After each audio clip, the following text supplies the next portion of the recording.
मेरा 20 साल का नौकर रामू हमेशा मेरे आगे पीछे घूमता रहता था। मैंने उसे छोटा समझा था, लेकिन एक दिन उसने मुझसे कहा, मालकिन, मुझे छोटा समझने की गलती मत कीजिए। उस रात जब मैंने उसे देखा तो मैं आश्चर्यचकित हो गई थी, क्योंकि उस रात रामू ने 20 साल के लड़के की तरह नहीं, बल्कि 30 साल के आदमी की तरह मेरा। हेलो दोस्तों, आज की इस अनोखी कहानी में आप सभी का स्वागत है। जब से रामू मेरे पास सोने लगा था, तब से मेरे शरीर में बदलाव आने लगे थे। मुझे लगा था कि रामू छोटा है और उसे कुछ समझ नहीं आता होगा, लेकिन धीरे धीरे उसके असली रंग मुझे दिखने लगे। मैंने कभी सोचा भी नहीं था कि 20 साल का लड़का मेरी तरह की 40 साल की महिला को इतना सुख दे सकता है।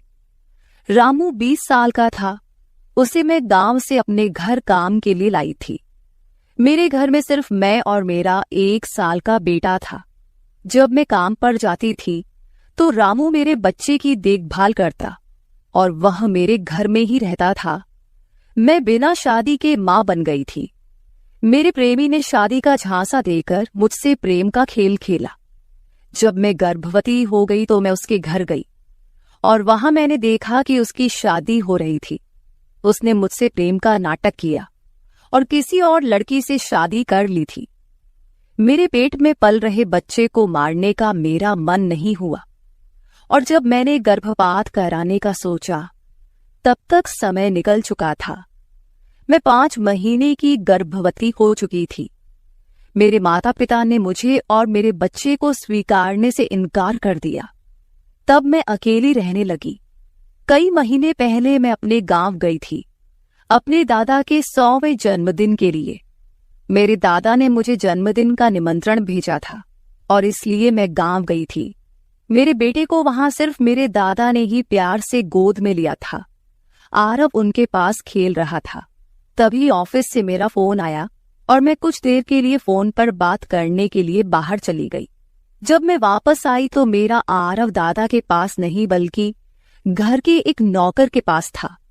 मैंने देखा कि आरव उस नौकर के पास अच्छे से खेल रहा था। मैंने अपने बच्चे को उस नौकर से लिया और वहां से जाने लगी। तभी उस नौकर ने मुझे रोका। वह कहने लगा, मालकिन, मुझे थोड़ी मदद चाहिए। मुझे पैसे की नहीं बल्कि काम की जरूरत है। उसने अपना परिचय दिया और कहा, मैं रामू हूं। मैं इस घर में गाय भैंस के गौशाले की सफाई का काम करता था, लेकिन अब बड़े साहब गाय भैंस बेचने की बात कर रहे हैं। अगर आपके पास कोई काम हो तो दीजिए। मुझे काम की बहुत जरूरत है। मेरे माता पिता भी मजदूरी करते हैं। मुझे काम की बहुत जरूरत है। तब मैंने कहा, मेरे बच्चे की देखभाल का काम है, लेकिन इसके लिए तुम्हें शहर चलना होगा। इस काम के लिए मैं तुम्हें 5,000 रुपये महीना दूंगी। रामू मेरे साथ शहर आने के लिए तैयार हो गया। आरव उसके साथ अच्छे से रहता था और यह देखकर मैंने रामू को अपने घर लाने का फैसला किया। रामू तब से मेरे घर में ही रहने लगा। उसने कहा कि हर 4 महीने बाद जब थोड़े पैसे जमा हो जाएंगे, तब वह अपने गांव जाएगा। रामू दिन भर मेरे बच्चे की अच्छे से देखभाल करता और घर के कामों में भी मेरी मदद करता। रामू को घर आए 1 महीना हो चुका था और इस 1 महीने में उसने मेरा दिल जीत लिया था। उसकी देखभाल से मेरे बेटे की सेहत भी सुधर गई थी। जो आरव मुझे परेशान करता था, अब वह रामू के हाथों से अच्छे से खाना खाता था। मैंने रामू को एक अलग कमरा दिया था। एक दिन रात में आरव बहुत रोने लगा। किसी भी तरह से वह शांत नहीं हो रहा था। बच्चे के रोने की आवाज सुनकर रामू मेरे कमरे में आया और उसने आरव को मुझसे ले लिया। रामू के पास जाते ही आरव शांत हो गया था। रात बहुत हो चुकी थी।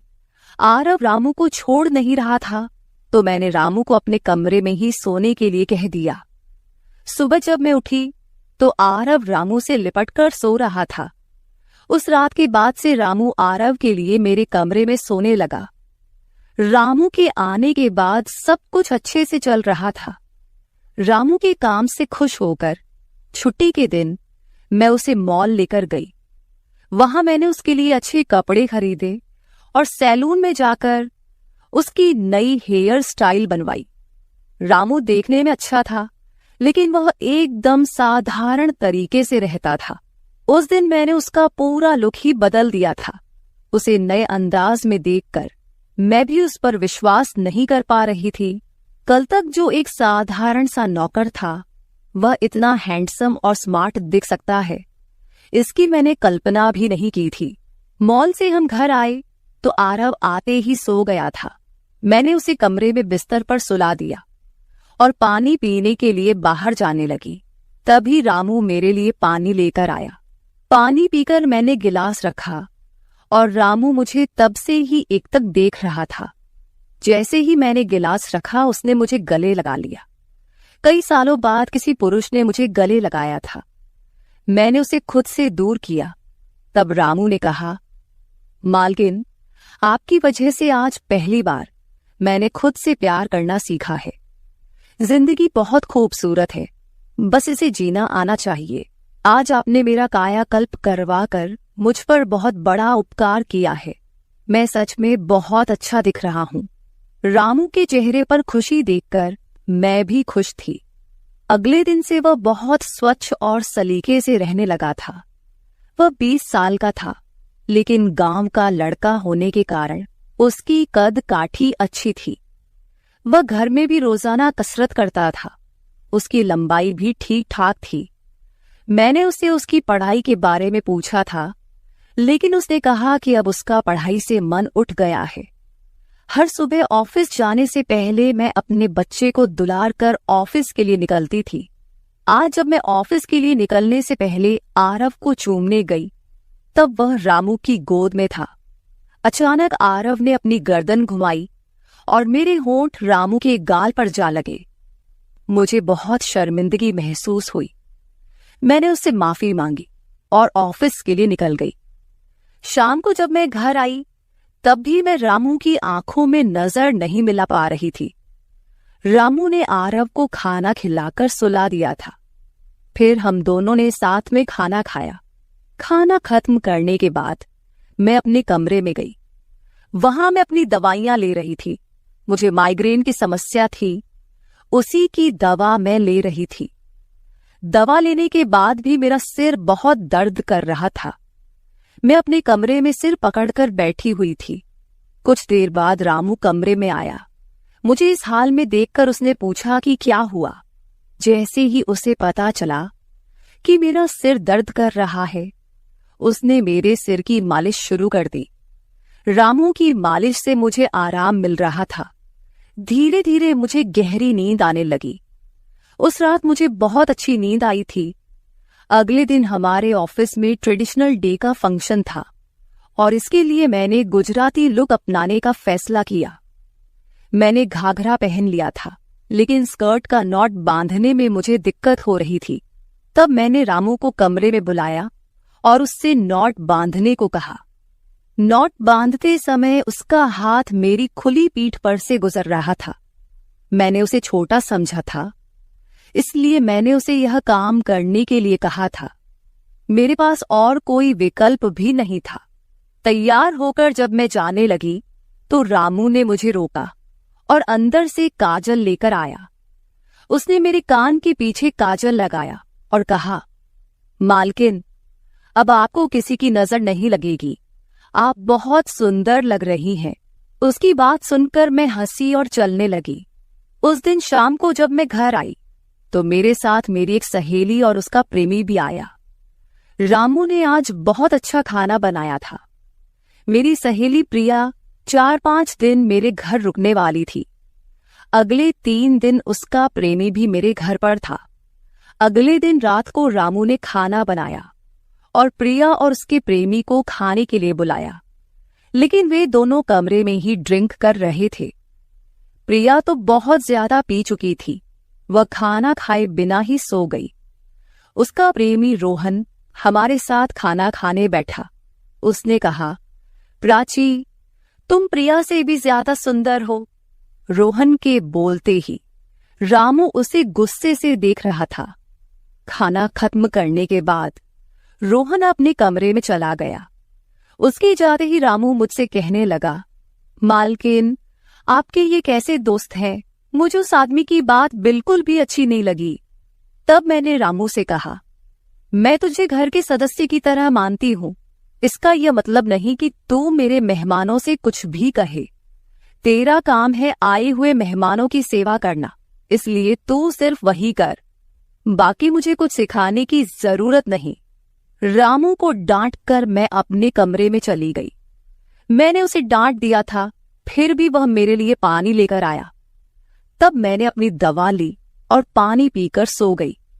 आज रामू मेरे कमरे में सोने नहीं आया था, ऐसा मुझे लगा। लेकिन सुबह जब मेरी आंख खुली तो मैंने उसे अपने बगल में पाया।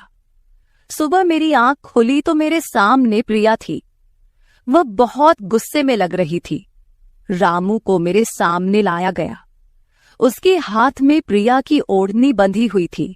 प्रिया ने कहा, तुम्हारे इस देहाती नौकर ने मेरे प्रेमी का हाथ तोड़ दिया है। रामू बस सिर हिलाता रहा और बोला, मालकिन, मैंने कुछ भी नहीं किया। रात को रोहन साहब नशे में थे, तभी उनका संतुलन बिगड़ गया होगा और वे गिर गए होंगे। रामू भला रोहन साहब पर हाथ क्यों उठाएगा? प्रिया अब भी नशे में लग रही थी, ऐसा मुझे लगा। रामू ने मेरे लिए उन दोनों से माफी मांगी। प्रिया और रोहन तभी वहां से चले गए। रामू मुझसे भी माफी मांगने लगा। मुझे पता था कि उसने कुछ नहीं किया था। आज मैंने छुट्टी ली थी क्योंकि कई दिनों से मैं बहुत व्यस्त थी। आज सोचा कि खुद के लिए थोड़ा समय निकालूं। नाश्ता करने के बाद मैं फिर से 1 घंटे के लिए सो गई। आरव भी मेरे साथ सो गया था। उठने के बाद मुझे 1 कप चाय की जरूरत महसूस हुई। मैं रामू को चाय बनाने के लिए पुकार रही थी, लेकिन उसकी तरफ से कोई जवाब नहीं आ रहा था। उसे ढूंढते ढूंढते मैं उसके कमरे में गई। वहां जाकर देखा कि रामू अभी अभी नहाकर बाथरूम से बाहर आया था। उसने शर्ट नहीं पहनी थी। मैंने पहली बार उसे इस तरह देखा। रामू का शरीर बेहद मजबूत था। उसका शरीर किसी योद्धा की तरह दिख रहा था।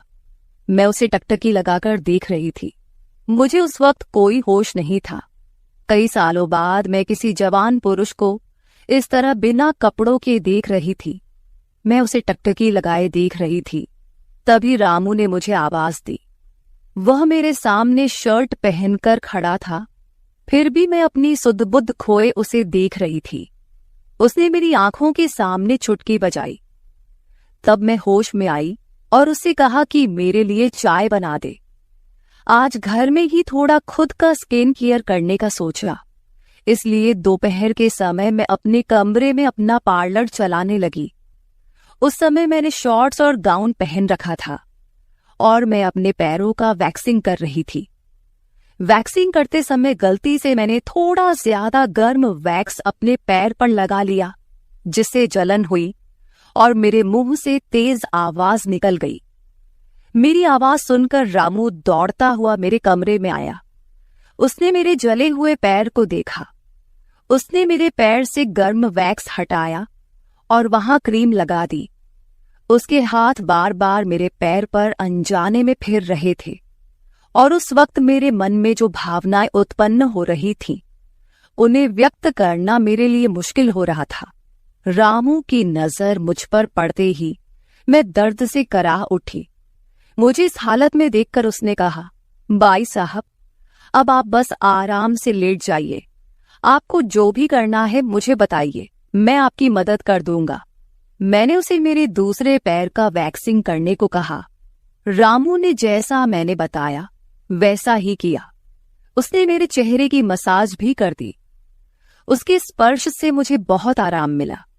आज का छुट्टी का दिन मेरे लिए आरामदायक बीता। रामू में हर गुण भरा हुआ था। वह किसी भी काम में पीछे नहीं था। आज रात मैंने उसे मेरे कमरे में सोने के लिए मना कर दिया। दिन भर मैं घर में नहीं होती, कम से कम रात को तो मुझे मेरे बच्चे के साथ अकेले समय बिताना चाहिए। हर बार रामू का आना मुझे पसंद नहीं था, इसलिए मैंने उसे कमरे में सोने के लिए मना कर दिया।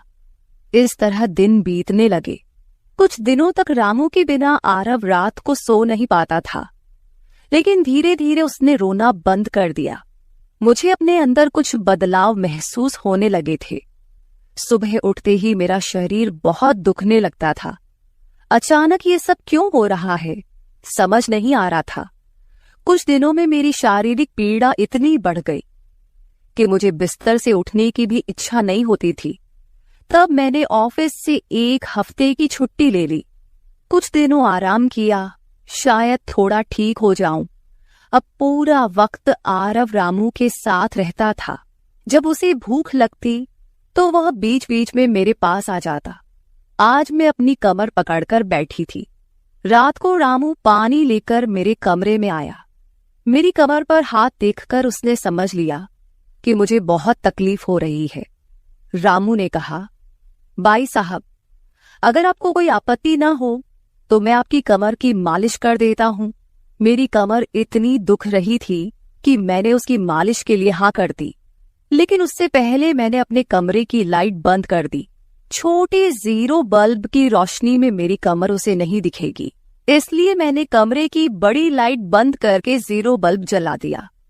वह जब मालिश कर रहा था, मुझे बहुत आराम मिल रहा था।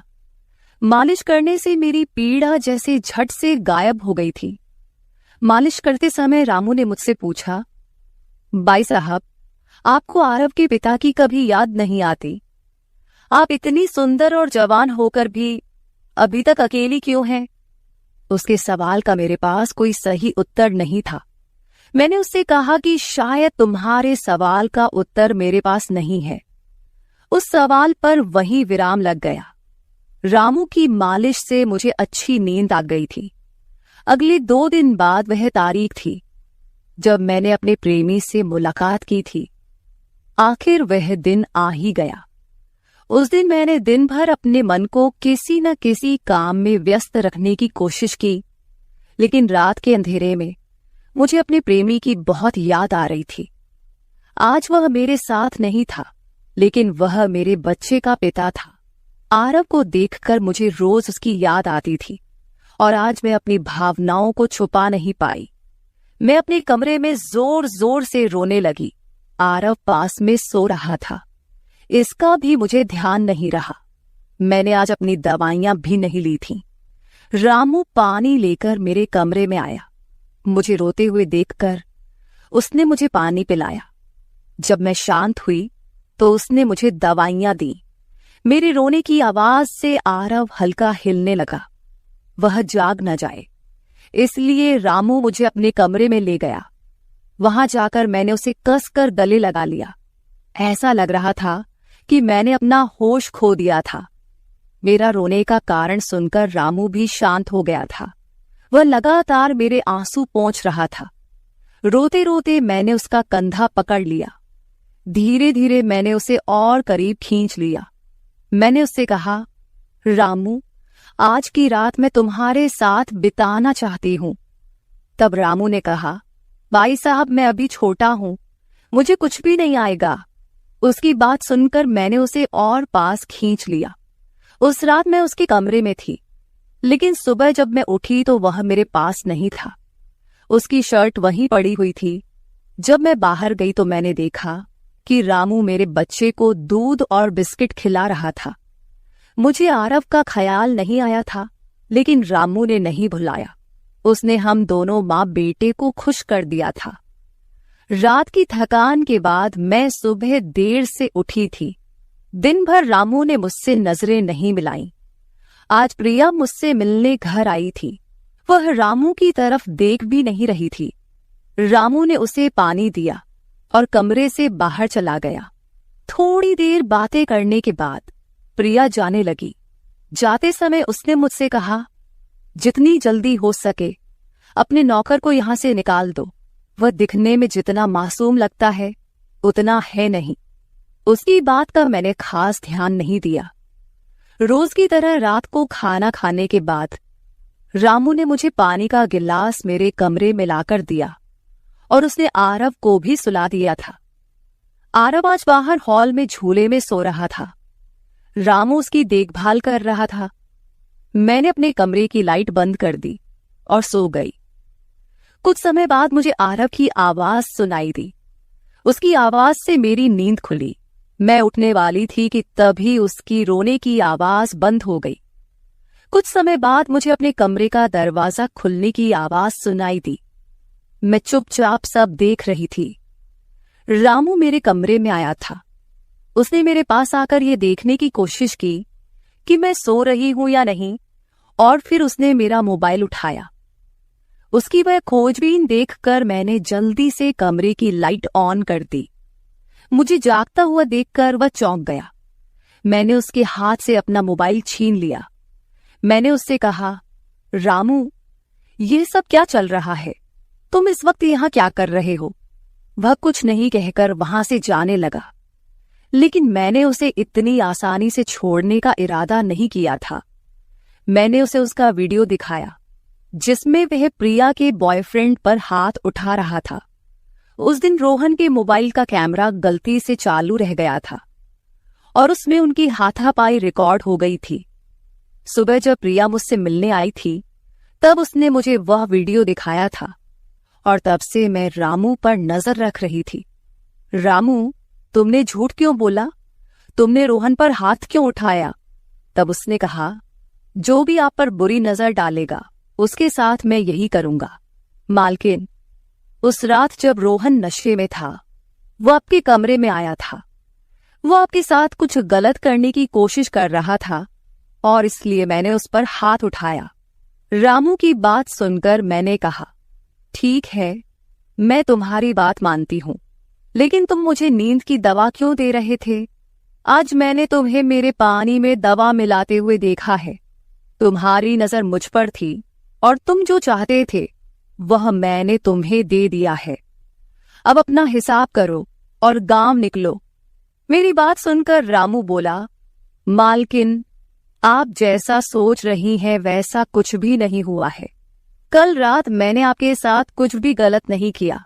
मैंने आपके पानी में नींद की दवा मिलाई थी जिससे आप मेरे पास आते ही सो गई थीं और मुझे आपके साथ कुछ भी गलत नहीं करना था। कुछ दिन पहले मैंने आपको रात में फोन पर बात करते हुए देखा था। मैंने आपकी बातें सुनी थी। आप फिर से अपने उस प्रेमी से मिलने की तैयारी कर रही थी। आपकी मुलाकात आपके ही घर में तय हुई थी। मुझे यह सब पता था। आप उससे ना मिले इसलिए मैं आपको रात में नींद की दवा दे रहा था। वह व्यक्ति अब भी आपको धोखा दे रहा है। वह आपसे झूठ बोल रहा है। वह आपके बच्चे को आपसे छीनने के लिए आपके करीब आ रहा है। उसकी पत्नी को बच्चा नहीं हो सकता, इसलिए वह आपके पास आ रहा है। उसने अपनी पत्नी को तलाक नहीं दिया है। वह आपसे झूठ बोल रहा है। रामू, तुम हो कौन? तुम्हें यह सारी जानकारी कैसे मिली? तब उसने कहा, आपके बाबा साहेब ने मुझे आपका फोटो दिखाया था। मुझे आप पहली नजर में ही अच्छी लगी थी, लेकिन बाबा साहेब ने यह भी कहा था कि आप शादी के खिलाफ हैं। तब मैंने उनके साथ मिलकर यह प्लान बनाया। आपके दिल में अपनी जगह बनाने के लिए मैं यहां आया था, लेकिन यहां आने के बाद मैंने देखा कि बहुत से लोग आप पर बुरी नजर रखते हैं, इसलिए मैंने आपकी सुरक्षा करनी शुरू कर दी। रामू 20 साल का नहीं था। मेरा पहला शक सही निकला। वह 30 साल का था और एक अच्छी नौकरी पर था। उसने मेरे प्यार के लिए इतनी मेहनत की थी।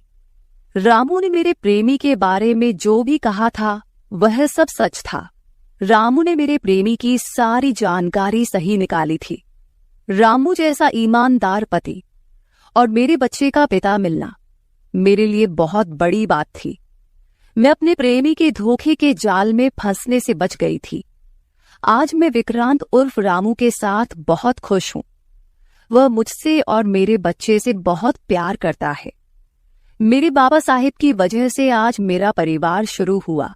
मुझे रामू जैसा पति मिला, ये मेरा सौभाग्य था। दोस्तों, जो आपसे सच्चा प्यार करता है वह किसी भी कठिनाई में आपका साथ नहीं छोड़ता। रिश्ते निभाने वाले को किसी वजह की जरूरत नहीं होती और रिश्ते तोड़ने वालों के लिए एक बहाना भी काफी होता है। तो दोस्तों, ये थी हमारी आज की छोटी सी कहानी। आपको ये कहानी कैसी लगी कमेंट करके जरूर बताएं। अगर आप ऐसी ही और भी इंटरेस्टिंग कहानियां सुनना चाहते हो तो चैनल को सब्सक्राइब जरूर कर ले और बेल नोटिफिकेशन ऑन कर ले ताकि आपको मेरी आने वाली हर वीडियो समय से मिल सके। कल मिलेंगे एक और वीडियो के साथ। धन्यवाद। नौकर जोर लगा लगाकर मेरा मसाज करता। मैं उसको पैसे पकड़ाती तो कहता, रहने दो मालकिन, वसूली रात को करूंगा। मैं कुछ समझ नहीं पाती। जैसे जैसे वह मसाज करता मुझ पर खुमारी बढ़ती ही जाती और मैं सुकून से गहरी नींद सो जाती। लेकिन एक रात मुझे नींद नहीं आई। मेरे तो होश उड़ गए जब उस रात मसाज करते करते उसने, मेरा नाम दामिनी है, मैं बहुत खूबसूरत थी, इसीलिए शादी से पहले हर दिन मेरे लिए रिश्ता आता था। मैं अपने माँ बाप की इकलौती बेटी थी, इसलिए मेरा बाप चाहता था कि मैं डॉक्टर बनकर उसका नाम रोशन करूं।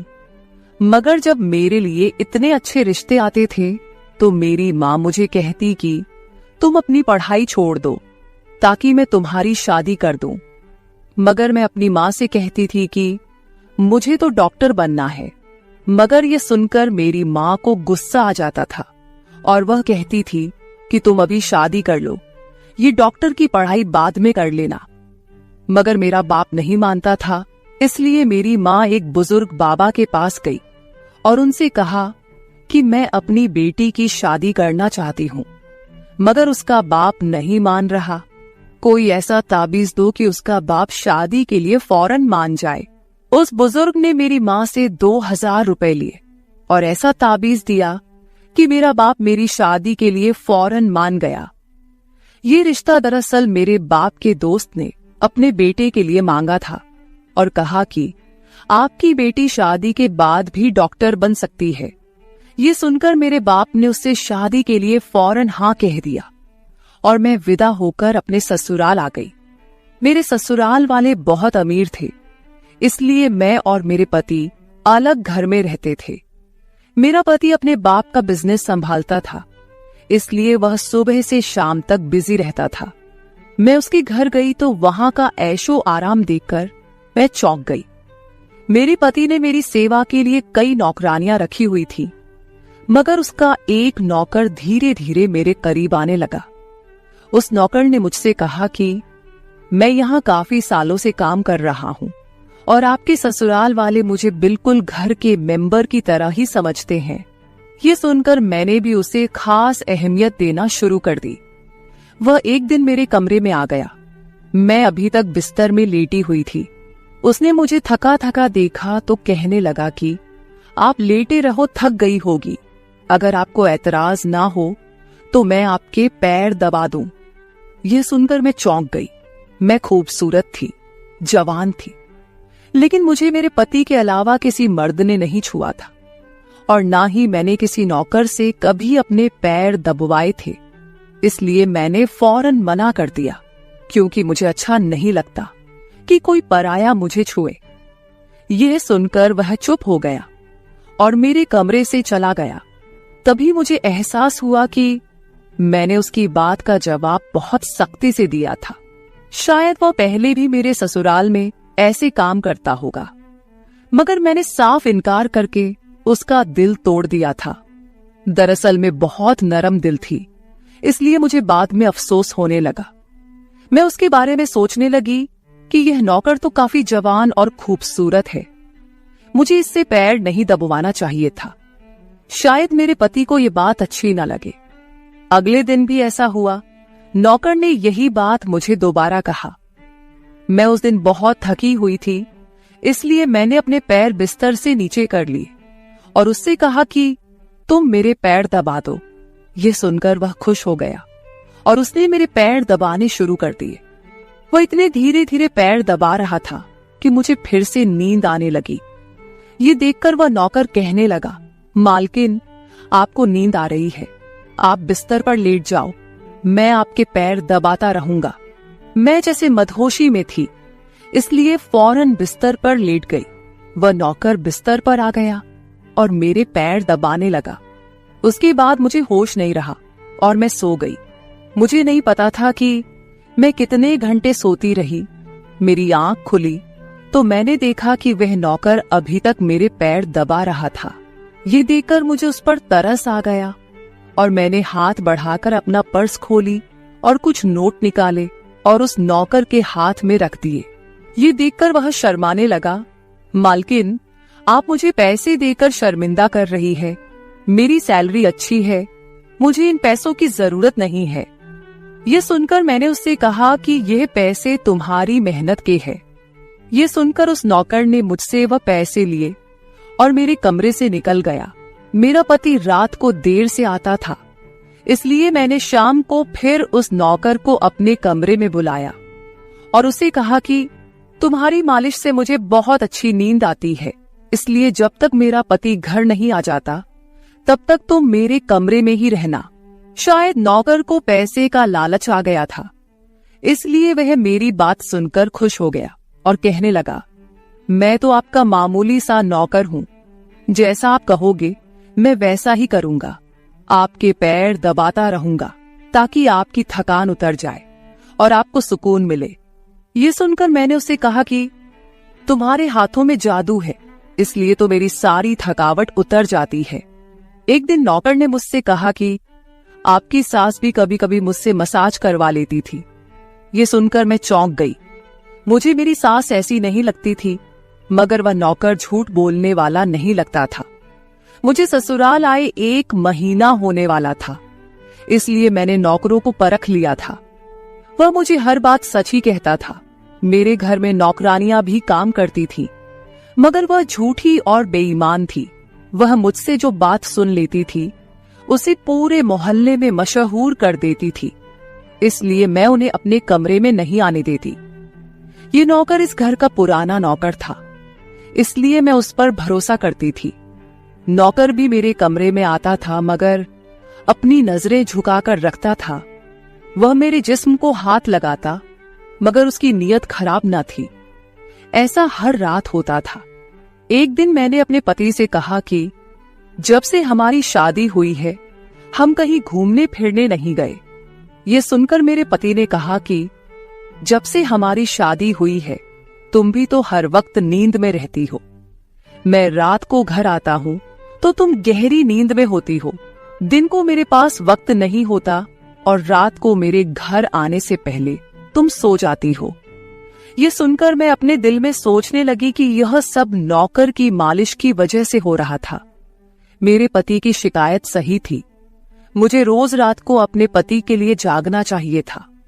उस दिन मैंने फैसला किया कि आज रात जब नौकर मुझे मालिश के लिए कहेगा तो मैं इनकार करूंगी, ताकि मुझे नींद ना आए और मैं अपने पति के आने तक जागती रहूं। शाम हुई तो मैंने नहाकर खुद को खूब तैयार किया और दुल्हन बनकर बिस्तर पर बैठ गई। नौकर मेरे कमरे में आया तो उसने मुझे मालिश के लिए पूछा, मगर मैंने साफ इनकार कर दिया। मेरी बात सुनकर वह कुछ उदास हो गया और वापस चला गया। कुछ देर बाद नौकर मेरे कमरे में आया तो उसके हाथ में दूध का गिलास था। मैंने खाना नहीं खाया था, इसलिए फौरन दूध पी ली और अपने पति का इंतजार करने लगी, मगर मुझे नींद आ गई और मैं सो गई। सुबह में जागी तो नौकर फौरन मेरे कमरे में आया और कहने लगा, मालकिन आपके लिए नाश्ता लेकर आऊं। ये सुनकर मैंने अपने पति के बिस्तर की तरफ देखा, वह खाली था। ये देखकर नौकर कहने लगा, मालिक को जरूरी काम था, वह नाश्ता करके चले गए। ये सुनकर मेरा मूड खराब हो गया। मैं रात भर उसका इंतजार करती रही, मगर वह सुबह होते ही ऑफिस चला गया। मैंने नौकर से कहा कि मेरे लिए चाय ले आओ। नौकर कमरे से बाहर निकल गया। तभी मैंने अपने जिस्म की तरफ देखा तो चौंक गई। रात को मैंने दुल्हन का कपड़ा पहना हुआ था, मगर अब मेरे जिस्म पर कोई और कपड़े थे। मगर मैंने अभी जेवरात पहने हुए थे। मेरा सर भारी होने लगा। मुझे ये सोचकर चक्कर आने लगे कि रात को मेरे साथ क्या हुआ था और मेरे कमरे में कौन था और उसने मेरे साथ क्या किया था, मगर मुझे कुछ याद ना आया। मेरा दिल घबराने लगा और मैंने अपना सर पकड़ लिया। मेरा पूरा जिस्म दर्द कर रहा था, इसलिए नौकर चाय लेकर आया तो मैंने उससे कहा कि मेरा जिस्म दबा दो। यह सुनकर वह बिस्तर पर आ गया और मुझे दबाने लगा। उस दिन मैं देर तक बिस्तर पर पड़ी रही। उस दिन मेरे पति अचानक घर आ गए। मैंने उसे देखा तो उस पर बरस पड़ी। मैं रात को तुम्हारे लिए दुल्हन बनकर जागती रही, मगर तुम नहीं आए। ये सुनकर मेरे पति कहने लगे, मैं रात को कमरे में आया तो तुम गहरी नींद में थी, इसलिए मैंने तुम्हें नहीं जगाया। ये सुनकर मैं चौंक गई, मगर मेरे कपड़े किसने बदली किए और नींद पूरी होने के बावजूद मेरा जिस्म क्यों दर्द कर रहा है? मैं उलझ गई थी। मेरे पति कहने लगे, अच्छा ठीक है, मूड खराब करने की जरूरत नहीं है। मुझे आज रात एक काम के सिलसिले में बाहर जाना है, इसलिए देर हो जाएगी, मगर अभी मेरे पास 3-4 घंटा फ्री है। अगर तुम कहो तो हम अभी कहीं बाहर जा सकते हैं। ये सुनकर मेरा मूड खुद ब खुद ठीक हो गया और मैं सारी रात वाली बातों को भूलकर खुश हो गई। शादी के बाद यह पहला मौका था कि मैं अपने पति के साथ कहीं बाहर जा रही थी। मैं जल्दी जल्दी तैयार होने लगी, जबकि मेरा पति गाड़ी में बैठकर मेरा इंतजार करने लगा। उस वक्त नौकर मेरे कमरे में आ गया और मुझसे पूछा, मालकिन आप कहीं जा रही हैं क्या? ये सुनकर मैंने उससे कहा कि हाँ, मगर तुम क्यों पूछ रहे हो? ये सुनकर नौकर कहने लगा, मैं आपका नौकर हूं, मगर आपको यही सलाह दूंगा कि आप बाहर नहीं जाओ, क्योंकि आपका जिस्म थक जाएगा। ये सुनकर मुझे गुस्सा आ गया और मैंने उससे कहा कि तुम मेरे नौकर हो, मेरे पति बनने की कोशिश मत करो। ये कहकर मैं बाहर चली गई। न जाने मुझे किस बात पर गुस्सा आ गया था। मैंने उस नौकर को खूब खरी खरी सुना दी। वह भी अपनी औकात जान गया था। तभी तो मैं जब घर आई तो वह मेरे सामने नहीं आया। मेरे पति मुझे गेट पर उतारकर वापस बाहर जा चुके थे। जबकि मैं अंदर आई तो मेरा सारा जिस्म बुरी तरह दुख रहा था। शायद मेरे जिस्म को मालिश की आदत हो गई थी। तभी तो रात होते ही वह मालिश के लिए तड़पने लगता था, लेकिन मैंने उस नौकर को नाराज कर दिया था, इसलिए आज वह मेरी मालिश करने नहीं आया।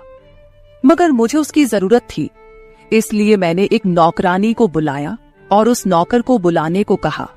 थोड़ी देर गुजरी थी कि वह नौकर मेरे कमरे में आ गया, मेरे बिस्तर पर बैठ गया और चुपचाप मेरे पैरों को दबाने लगा। यह देखकर मुझे शर्मिंदगी हुई। मैंने उसे इतना बुरा भला कहा, मगर उसने मेरी बात को बिल्कुल बुरा नहीं माना। मैंने उसे चुप देखा तो कहने लगी, मुझे उस वक्त पता नहीं क्या हो गया था, इसलिए मैंने तुम्हें खरी खरी सुनाई। मैं इतने दिनों के बाद अपने पति के साथ कहीं बाहर जा रही थी, इसलिए मुझे तुम्हारा टोकना अच्छा नहीं लगा, इसीलिए मुझे माफ कर दो। मैं उसकी मालकिन थी और उसे इस काम के पैसे देती थी, मगर अब भी मुझ में इंसानियत जिंदा थी, इसलिए मैंने मालिक होकर भी नौकर से माफी मांग ली, क्योंकि वह भले ही नौकर था, मगर वह एक इंसान भी तो था। मेरी बात सुनकर वह नौकर कहने लगा, मैं आपका नौकर हूं, इस काम के लिए मैं आपसे सैलरी लेता हूं, इसलिए आपको हक है, आप जो चाहे मुझे कह दे। ये सुनकर मैं चुप हो गई, मगर मैंने सोच लिया था कि आइंदा इससे ऐसा कुछ नहीं कहूंगी। वह उस रात देर तक मेरी मालिश करता रहा और फिर मुझे नींद आ गई। मुझे नहीं पता था कि नौकर मेरे कमरे से कब निकला और कब मेरे पति घर पर आए। मैं सुबह उठी तो मेरा पति बाथरूम में था और बाहर जाने के लिए तैयार हो रहा था। मैं उसे हैरानी से देखने लगी। पता नहीं आजकल मुझे क्या हो रहा था। नौकर की मालिश से मुझे इतनी गहरी नींद आती कि मुझे किसी बात का होश ना रहता था। मुझे इस बात का भी पता नहीं चलता था कि मेरा पति कब कमरे में आता था। मैं सोचने लगी कि इस नौकर की मालिश में ऐसा क्या जादू था कि वह मेरे पति के आने से पहले ही मेरी मालिश करता, तो मैं अचानक गहरी नींद में सो जाती थी। सुबह जब मैं उठती तो मेरा सर भारी महसूस होता और मैं चलने फिरने के काबिल नहीं रहती।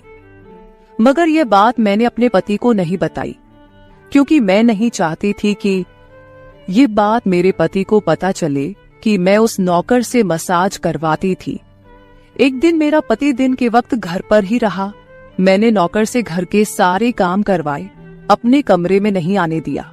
नौकर भी घर के सारे काम करता रहा और मसाज वाली बात किसी के सामने अपने मुंह से नहीं निकाली। मैं भी चाहती थी कि यह बात किसी को पता ना चले। इस दौरान जब मेरा पति घर से बाहर जाता था, मैं उस नौकर को कमरे में बुला लेती थी। मगर एक दिन मेरा पति अचानक ही घर आ गया और मैं कमरे में थी।